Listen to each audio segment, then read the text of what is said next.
Hey, what's up guys, and welcome to another video of Respawnables. Now, as you already know, the event is done, it's finished, but at least I was able to complete it and get the final event weapon, the Clusterstorm grenade launcher. Now, before I go around talking about the event weapon and the event itself, first of all, I would like to apologize because it's been a long time that I haven't been able to upload any videos of Respawnables lately. The reason why for that was I was doing a lot of things in my personal life, one of which where I was moving to a new home. You know how that goes, the process about it, where you have to fix your stuff, bring what's most important to you, go by plane, by car, and go into your new house and fix everything there, which led me to not have any internet at all. The only way I was able to have internet is when I go to the mall, to a restaurant, to a relative's house, or if I'm able to purchase any mobile data for myself. The other thing that I would like to apologize is because of one of my recent videos that I made. In that video, where I was doing an eye chase reaction video plus top 5 classic weapons, I've noticed that the audio in that video was very low. Again, I am sorry for that, but I'll see if I have the time to do a re-upload of that video. But if I don't, then again, I'm sorry, but the only way that you're going to hear that video is if you have headphones. So, that being said, let's go talk about the Clusterstorm. Now, as you guys already know, watching gameplays, reviews about it, or if you have it and test it out, basically this is a better and powerful version of all the grenade launchers we have in the game right now. Is it worth getting? It would depend on you. If you have like Thumper, Dragon's Breath Cannon, Rocket Guitar Case, basically those weapons are better than the Clusterstorm.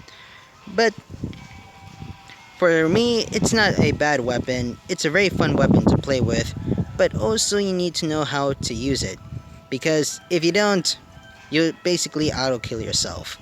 So, that being said, let's get in a gameplay.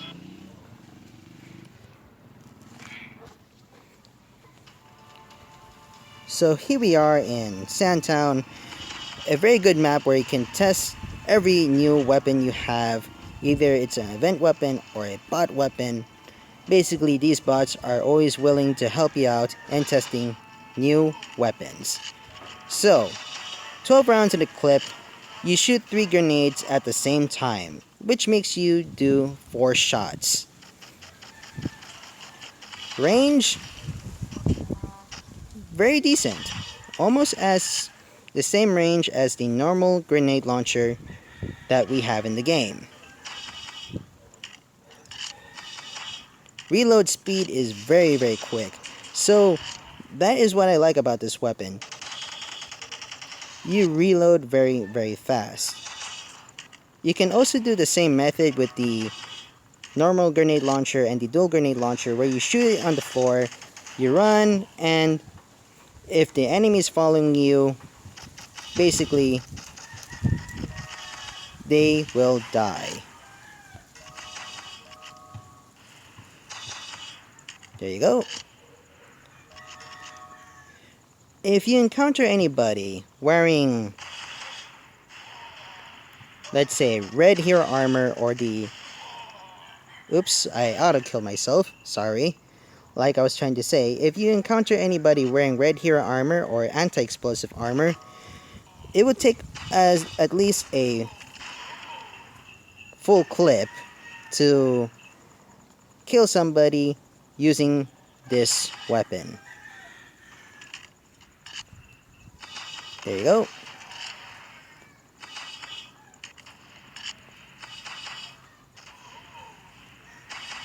There you go. Another thing, if you're going to shoot it like this, like trying to aim at your enemies, the best thing that you can do is keep a good distance.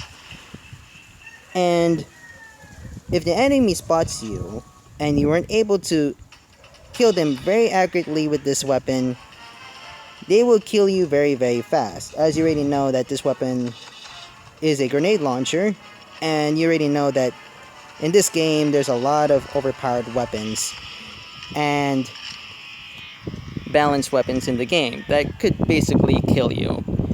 So 30 and 3, that is not bad. If I mastered it a bit well, probably I would get a lot of kills. So that being said, at least you guys know how this weapon works. So now we're back. Okay, if you see this watermark where it's telling how much seconds and minutes the video is, I am sorry, but I had to edit that part out because all of a sudden my application crashed, my recording application, the Mobizen application crashed, and I have to cut that part of the video and edit it in order for me to connect these two videos to make it into one video.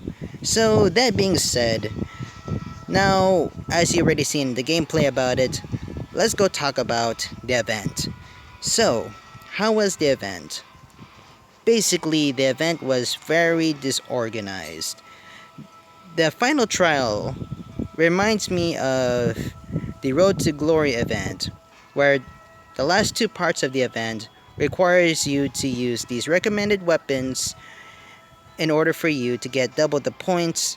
As well, the final score would depend on how many glory points you have. And the final trial really reminds me about that time. And you know how hard it was to try getting the, let me go look for it, the Gatling punch gun. It was very hard. Seriously, it was very hard to get this weapon. But as you already know, the Gatling punch gun is not a weapon that's mostly used, not like the Stig rifle, the SMG Howling, or any other event weapon that's being used. So, what were the recommended weapons that you could use for the last trial of the event? So let me just look for it. Let's go for example the battle ram, and if you change the colors, it's basically the incursion ram. That version of that battle ram was very powerful and had a really fast fire rate. And you guys already know that during the event, you can also purchase that new bundle, the raid equipment. The other weapons that you could also use were the Silver Wolf, let me look for it, the flare gun, MK3, the JBBK, and the free weapons that you could really use were the double barrel shotgun and the howitzer. Man, I really wish that they could at least organize this. But anyway, that is my own opinion. Now, let's just go equip ourselves with the Hulk equipment, so at least we have the idea of how powerful the raid equipment was during the time of the event. So those were the weapons that you could basically use in the game, right? That showed very shiny weapons that normally they would tell you to use those weapons in order for you to progress. Actually, you can use any weapon you like. And that meant for everybody to use overpowered stuff.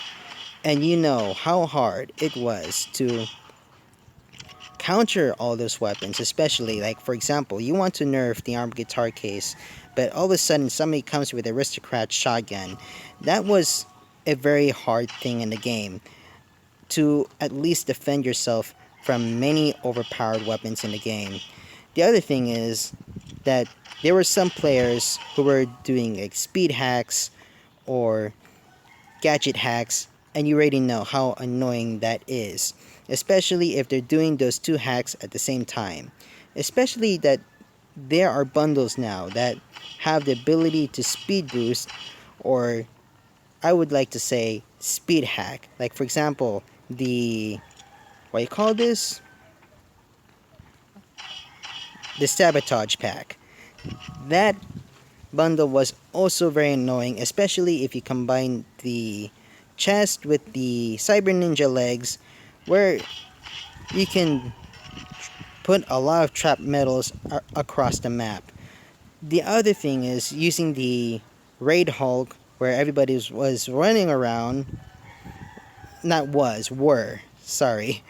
They were running around with these overpowered stuff, and using the medikit to speed boost them, it was super, super annoying. it it was very disorganized, I have to say so myself. I'm very disappointed to the developers that even though you're using the recommended weapons, they're not really helping you to progress very well. If they put those weapons as recommended weapons, they could have at least not make the other weapons not recommended to use. Just like the Superstars event, where you can't progress if you use other weapons. And that was a big, big mistake in the event, especially if the player doesn't have the enough skills or enough stuff to at least survive throughout the match. I have to say, it was a big mess there. Now, that being said, I hope that the developers learn from that mistake, learn from that problem, and when the Chinese New Year comes, at least make it better. Now, before I end this video, one thing for sure I want to apologize for is you might be hearing a lot of stuff around my place, because basically where I'm living now is a province where the wind is fresh, where everything is good and nice, but though we lack the technology to, you know, have good internet and all those good stuff. So, that being said, I hope that you guys enjoyed the video. If you like it, dislike it, it's your own opinion.